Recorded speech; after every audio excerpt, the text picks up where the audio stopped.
দিল রোশন জিকিরে হয় দিল রোশন ইমানের সাথে হয় মরণ লা ইলাহা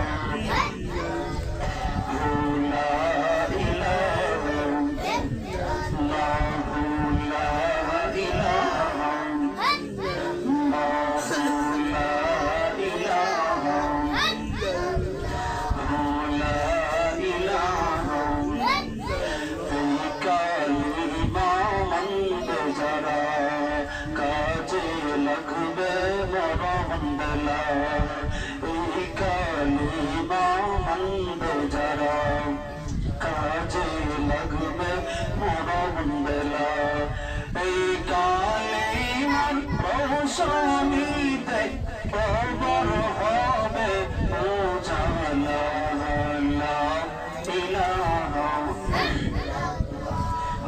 লা ইলাহা লা ইলাহা ইল্লাল্লাহ মুহাম্মাদুর রাসূলুল্লাহ সাল্লাল্লাহু আলাইহি ওয়াসাল্লাম। আলহামদুলিল্লাহ, আল্লাহ সুবহানাহু ওয়া তাআলার শানে লাখো কোটি শুকর ও সুজুদ যে আল্লাহ সুবহান মহিয়ান ওয়ারিয়ান সর্বশক্তিমান যে মহান মালিক আমাদের সকলকে প্রতি সপ্তাহে নেওয়া জুমআ নামাজ পড়ার উদ্দেশ্যে জামে মসজিদে আসার বসার কোরআন সুন্নাহর আলোকে কিছু কথা বলার শোনার তৌফিক দান করেছেন। এজন্য আল্লাহ তাআলার দরবারে কালিমাতুশ শুকর আদায় করে সকলে বলে আলহামদুলিল্লাহ। লাখো কোটি দরুদ আর সালাম আল্লাহর সৃষ্টির প্রধান আকর্ষণ বিশ্ব সবার সভাপতি মধুরুদ্দোজা সাইয়্যিদুস সাকারাইন ইমামুল মুরসালিন খাতামুন নবিয়্যিন মুহাম্মদ রাসূলুল্লাহ সাল্লাল্লাহু আলাইহি ওয়াসাল্লাম। সম্মানিত মুসলিয়ানে কেরাম, গত জুমাবারে আমরা আলোচনা করেছিলাম বদরের যুদ্ধের ইতিহাস সম্পর্কে। ইসলামের আজিম শান এক জিহাদ ছিল, যুদ্ধ ছিল।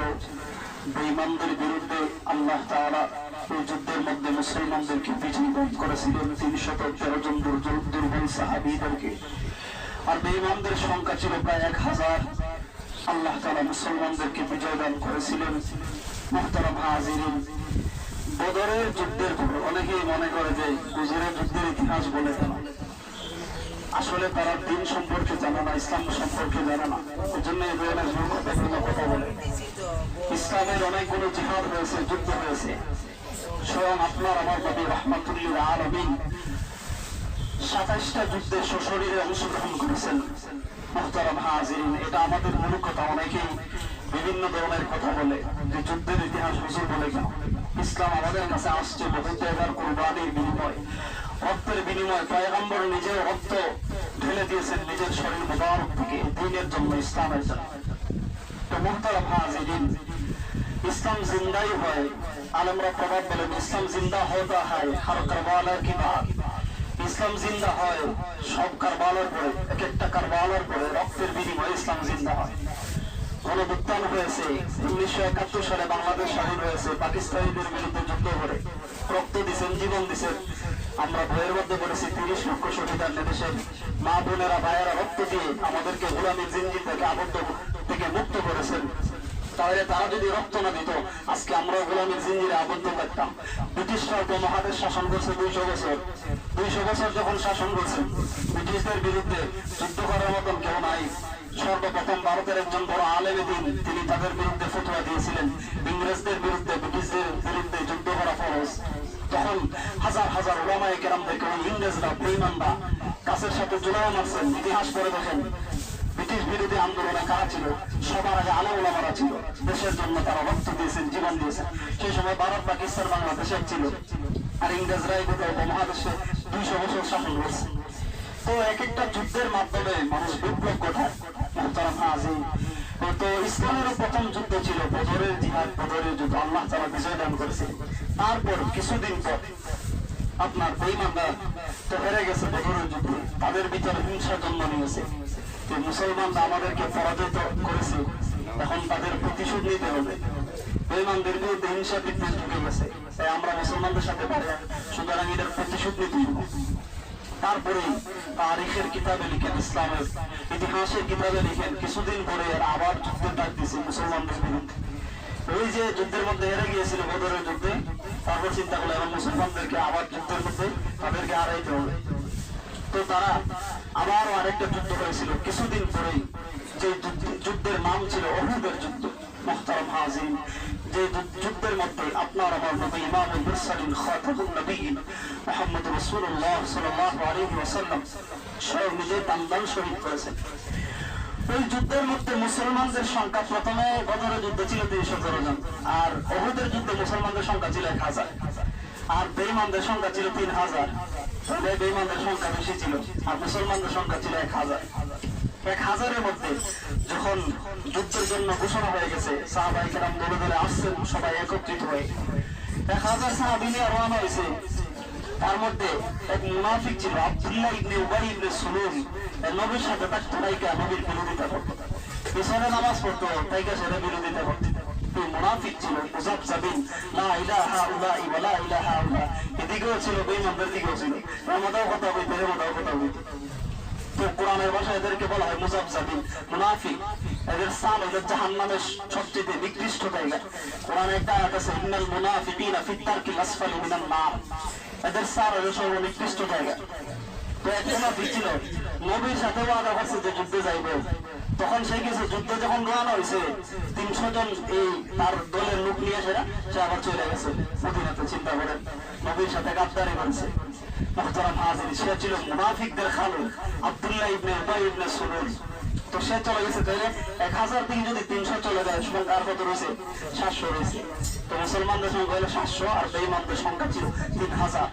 তাতে সবার কাছে তরবারি ছিল। উহুদের যুদ্ধের মধ্যে একজন সাহাবী ছিল, তিনি বীরত্বের সহিত অংশগ্রহণ করেছিলেন। ওই সাহাবীর প্রথম যে যুদ্ধ ছিল বদরের যুদ্ধ, তিনি অংশগ্রহণ করতে পারেন নাই। এজন্য তিনি আফসোস করতেন, আহা আফসোস, আমি ইসলামের এত বড় আজিম ও শান একটা জিহাদ বদরের যুদ্ধ, এটাতে আমি অংশগ্রহণ করতে পারি। এজন্য তিনি আফসোস করতেন। তখন তিনি ওয়াদাবদ্ধ হলেন যে মালিক, সামনে যদি দিনের জন্য, ইসলামের জন্য, নবীর জন্য যদি কোনো জিহাদের ময়দানে যেতে হয়, আমি সেই যুদ্ধে ইনশাআল্লাহ শরীক হব। সুবহানাল্লাহ। ওই সাহাবীর নাম ছিল আনাস বিন নজর রাদিয়াল্লাহু তাআলা, উর্দু কিতাবের মধ্যে আসছে। মুহতারাম হাজিরিন, শুধু বদরের যুদ্ধই হয় নাই, দ্বীনের জন্য, ইসলামের জন্য অনেকগুলো জিহাদ হয়েছে। আপনার আমার নবী রাহমাতুল লিল আলামিন স্বয়ং নিজে 27টা যুদ্ধের মধ্যে অংশগ্রহণ করেছেন।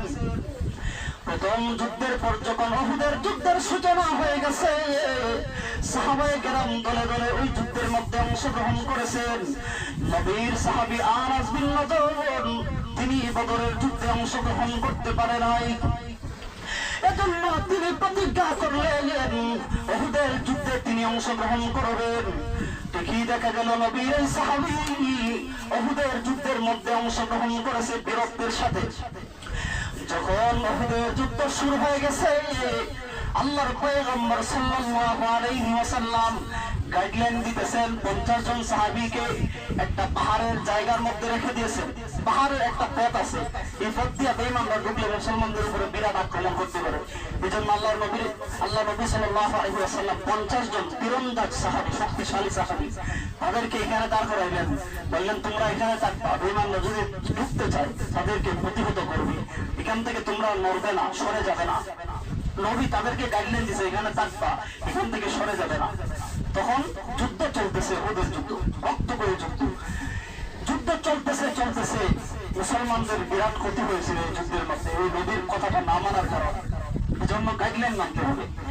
মুহতারাম হাজিরিন, যুদ্ধ চলতেছে, বেঈমানরা পিছু হতেছে। মুসলমানদের যদিও সংখ্যা কম ছিল 700, আর তাদের সংখ্যা 3000। মুসলমানদের তো ইমানি শক্তি আছে। মুহতারাম হাজিরিন, সরাসরি যুদ্ধে বেঈমানরা মুসলমানদের সাথে পারে না, কখনো পারে না। তো মুসলমানরা যুদ্ধ করতেছে, এক পর্যায়ে বেঈমানরা পিছু হতেছে, পালায়া যাইতেছে। যখন পালায়া যাইতেছে, সব চলে গেছে, এই অবস্থায় যাদেরকে তীরন্দাজ 50 জন সাহাবীকে যেখানে দাঁড় করাইছিল যে তোমরা এখানে থাকবা এই রাস্তার মধ্যে, এই পাহাড়ের মাঝখানে, তারা যেন এই দিক দিয়ে আমাদের ভিতরে ঢুকতে না পারে, তাদের মধ্যে 40 জন সাহাবী কি করছে? 40 জন সাহাবী বলতেছে যে এখন তো বেঈমানরা বাইরে চলে গেছে, সুতরাং আমরা যুদ্ধে বিজয়ী হয়ে গেছি, তারা চলে গেছে, আমরা বিজয় অর্জন করে ফেলেছি, সুতরাং এখন আমরা গনিমতের মাল উদ্ধার করি, বেঈমানদের যে অস্ত্র বান্দার ছিল এগুলো আমরা উদ্ধার করি, তারা তো এগুলো ফালায় চলে গেছে। ওই 50 জন সাহাবীর মধ্য থেকে 40 জন সাহাবী এখান থেকে সরে গেছে, আর 10 জন মাত্র সাহাবী এখানে রয়েছে। তখন তাদের মধ্যে একজন ছিল খালিদ বিন ওয়ালিদ। এই সাহাবী এই সময় মুসলমান হয় নাই। উনি এমন একজন সাহাবী ছিলেন 100টার উপরে যুদ্ধে অংশগ্রহণ করেছে। একটা যুদ্ধের মধ্যে তিনি শহীদ হন নাই, কিন্তু বেঈমানদেরকে পরাজিত করেছেন। সুবহানাল্লাহ। কিন্তু তিনি প্রথমে মুসলমান ছিল না, ওই যুদ্ধের মধ্যে তিনি মুসলমান ছিল না, মুসলমানদের বিপক্ষে যুদ্ধ করছেন। খালিদ বিন ওয়ালিদ তিনি দেখতেছে যে তারা সাহাবীরা এখান থেকে সরে গেছে, তখন ওই কাফেরদেরকে নিয়ে এইদিকে ঢুকে গেছে। 10 জন সাহাবীরা তারা কি করবে, 40 জন সরে গেছে, তখন তাদের ভিড়ের ভিতরে ঢুকে গেছে। মুহতারাম হাজিরিন, যখন দায়িত্বে থাকা 40 জন সাহাবী ওই জায়গা থেকে সরে গেলেন, কিতাবের মধ্যে লিখেছেন খালিদ বিন ওয়ালিদ যিনি মুসলমান হয়ে নাই, ওই সুযোগ নিয়ে ভিতরে ঢুকে গেছে। বেঈমানরা ভিতরে ঢুকার পর মুসলমানদের উপরে নির্যাতন করতেছে, মুসলমানদেরকে আঘাত করতেছে। মুসলমানরা পেরেশান হয়ে গেছে, বেঈমানরা চতুর্দিকে মুসলমানদেরকে ঘিরে ফেলেছে। মুসলমানরা চিন্তায় পড়ে গেছে, মুসলমানদের উপরে বেঈমানরা আক্রমণ করতেছে। এমন ভাবে আক্রমণ করেছে, কিতাবের মধ্যে লিখে 70 জন সাহাবী ওই উহুদের যুদ্ধে শহীদ হয়েছে। শুধু তাই নয়, বেঈমানরা যখন এই ভিড়ের ভিতরে ঢুকে গেছে মুসলমানদের, এই বেঈমান পাহাড় থেকে নবীর উপরে একটা পাথর নিক্ষেপ করেছে, নবীকে লক্ষ্য করে তীর নিক্ষেপ করতেছে। এবার যখন নবীর উপরে পাথর নিক্ষেপ করেছে, নবী সাল্লাল্লাহু আলাইহি ওয়াসাল্লামের মাথার মধ্যে লোহার হেলমেট ছিল। কিতাবের মধ্যে লিখে ওই পাথরের আঘাতের কারণে পয়গম্বরে আরবীর মাথার হেলমেট ভেঙে গিয়ে পয়গম্বরের মাথা মোবারকের মধ্যে ঢুকে গেছে, রক্ত জড়িয়ে পড়তেছে, পয়গম্বরের শরীর লাল হয়ে গেছে, রক্তে রঞ্জিত হয়ে গেছে। আর বেঈমানরা এলান করে দিয়েছে কুতিলা মুহাম্মদ, মুহাম্মদ শেষ হয়ে গেছে, মুহাম্মদকে হত্যা করে ফেলেছে। এই সংবাদ যখন পৌঁছায় দিছে, তখন সাহাবায়ে কেরাম কি যুদ্ধ করবেন? যে জায়গাতে আল্লাহর নবী নাই, তাদের মন মানসিকতা শেষ হয়ে গেছে, তারা কি যুদ্ধ করবে? তাদের মন ভেঙে গেছে। সাহাবায়ে কেরাম আলী রাদিয়াল্লাহু তাআলা আনহুর মতন সাহাবী, খলিফাতুল মুসলিমিন উমর ইবনুল খাত্তাব রাদিয়াল্লাহু তাআলা আনহুর মতন সাহাবী, তাদের মতন বীরত্ব সাহাবী, তারা তরবারি হাত থেকে ফেলে দিয়ে বলে, কার জন্য যুদ্ধ করবো? যে নবীর জন্য যুদ্ধ করবো, সেই নবী তো পৃথিবীর মধ্যে নাই। কান্না করতেছেন। বেঈমানরা সংবাদ পৌঁছে দিচ্ছে, নবী আঘাতের পর একটা গর্ত ছিল, এই গর্তের মধ্যে পড়ে গেছে। এখন নবীরে খুঁজেও পাইতেছে না সাহাবায়ে কেরাম। মুহতারাম হাজিরিন, এই অবস্থায় এলান হয়ে গেছে কুতিলা মুহাম্মদ, মুহাম্মদ শেষ হয়ে গেছে। সাহাবায়ে কেরাম তরবারি ফেলে দিয়ে পেরেশানির মতন নবীকে খুঁজতেছেন। তাকায়া দেখেন নবী একটা গর্তের মধ্যে পড়ে আছে। তখন পয়গম্বরে আরবীকে ওই গর্ত থেকে তুললেন, তাকায়া দেখেন রক্তে রঞ্জিত হয়ে গেছে পয়গম্বরের শরীর মুবারক। মুহতারাম হাজির, একজন সাহাবী গিয়ে তখন যে লোহার হেলমেট পয়গম্বরের মাথা মুবারকের মধ্যে ঢুকেছিল, তার দাঁত দিয়ে ওই হেলমেটের যে অংশ ছিল লোহার, সেটা সে তুলে নিয়েছেন। সুবহানাল্লাহ। এটা তুলতে গিয়ে তারও দাঁত ভেঙে গেছে। সুবহানাল্লাহ। তারও দাঁত শহীদ হয়ে গেছে, তার নাম শহীদ হয়ে গেছে, পয়গম্বর রক্ত ধরেছে। মুহতারাম হাজির, এই অবস্থায় দেখেন আমরা শুধু জানি মিষ্টি খাওয়া সুন্নত, খালি মিষ্টি খাওয়া সুন্নত না, নবীর প্রেমে জীবন দেওয়া সুন্নত, নবীর প্রেমে রক্ত দেওয়া সুন্নত। খালি মিষ্টি খাওয়া সুন্নত মানে না, রক্ত দেওয়া সুন্নত মানে না। মুহতারাম হাজির, শুধু মিষ্টি খাওয়া সুন্নত না, পয়গম্বর রক্ত দিয়েছেন, জীবন দিয়েছেন, জীবন দিয়ে ইসলামকে জিন্দা করেছেন। উহুদের ময়দান कर दिया जंगे उहुद में मुस्तफा दंदा शहीद, कर दिया जंगे उहुद में मुस्तफा दंदा शहीद। ये खिलाफत ये शरीयत हमको मिलने के लिए, ये खिलाफत ये शरीयत हमको मिलने के लिए। নবী উহুদের ময়দানে দন্দন শহীদ করেছেন, রক্ত ঝরাইছেন শুধু উহুদের ময়দানে নয়, তায়েফের ময়দানে পয়গম্বর দ্বীনের জন্য, ইসলামের জন্য রক্ত দিয়েছেন। মুহতারাম হাজিরিন, উহুদের যুদ্ধে যখন রক্তময়ী যুদ্ধ শুরু হয়ে গেছে, 70 জন সাহাবায়ে কেরাম শহীদ হয়ে গেছেন, সাহাবায়ে কেরাম পেরেশান হয়ে গেছে। এই অবস্থাতে মুহতারাম হাজির, ওই যে 40 জন সাহাবীর দায়িত্ব দিয়েছিল, এরা যখন সরে গেছে, তখন এই মুসলমানদের উপরে বিপর্যয় চলে আসছে। মুসলমানদের এই বিপদটা আসছে নবীর কথা না মানার কারণে। নবী তাদেরকে গাইডলাইন দিয়েছিল, আমরা যুদ্ধে জয়ী হই অথবা না হই, তোমরা এখানে থাকবে, এখান থেকে লড়বা না। আর তারা কিন্তু সেখান থেকে সরে গিয়েছিল 40 জন সাহাবী।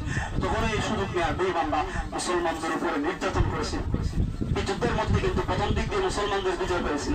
মুসলমানরা যুদ্ধে বিজয় হোক না হোক, মুসলমানরা বিজয়ী, কারণ মুসলমানরা মরলে শহীদ বাঁচলে গাজী। ইন্নাল্লাহ হাশতারা মিনাল মুমিনিনা আনফুসাহুম ওয়া আমওয়ালাহুম বিআন্না লাহুমুল জান্নাহ ইউকাতিলুনা ফি সাবিলিল্লাহ ফায়াকতুলুনা ওয়া ইউকতালুন। কোরআনের 11 নম্বর ধারাতে আয়াত আছে যে মুমিনদের জান্নাত আমি আল্লাহ খরিদ করে নিয়েছি, কিনে নিয়েছি। হাশতারা মিনাল মুমিনিনা আনফুসাহুম ওয়া আমওয়ালাহুম বিআন্না লাহুমুল জান্নাহ, জান্নাতের বিনিময়। তখন তারা কি করবে? ফায়াকতুলুনা ওয়া ইউকতালুন, যে তারা হয়তো বেঈমানদের সাথে যুদ্ধ করে মরবে, না হয় মারবে, তারা শহীদ হবে, না হয় মারবে, না হয় মরবে, তার বিনিময়ে আমি আল্লাহ জান্নাত দিব। তাহলে এই জীবনটা আল্লাহ তাআলা দিয়েছেন, এই জীবন আল্লাহ তাআলার জন্য। মুহতারাম আযম, মানুষ তো কত মানুষের জন্য জীবন দিয়ে দেয়, প্রেমিকার জন্য জীবন দিয়ে দেয়, আত্মহত্যা করে ফেলে, পরীক্ষাতে ফেল জন্য জীবন দিয়ে দেয়। এই হলো অবস্থার হালত। আল্লাহর জন্য জীবন, এই জীবন আল্লাহ তাআলা দিয়েছেন, সবকিছুর মালিক আল্লাহ তাআলা। আল্লাহ তাআলা এই জীবনের বিনিময়ে আমরা জান্নাত দিব, কিনে দিয়েছেন।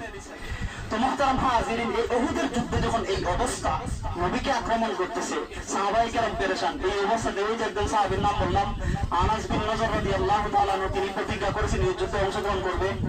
এই সাহাবী দেখতেছেন আরেকজন সাহাবীকে, সাদ রাদিয়াল্লাহু তাআলা আনহুকে ছুটাছুটি করতেছে।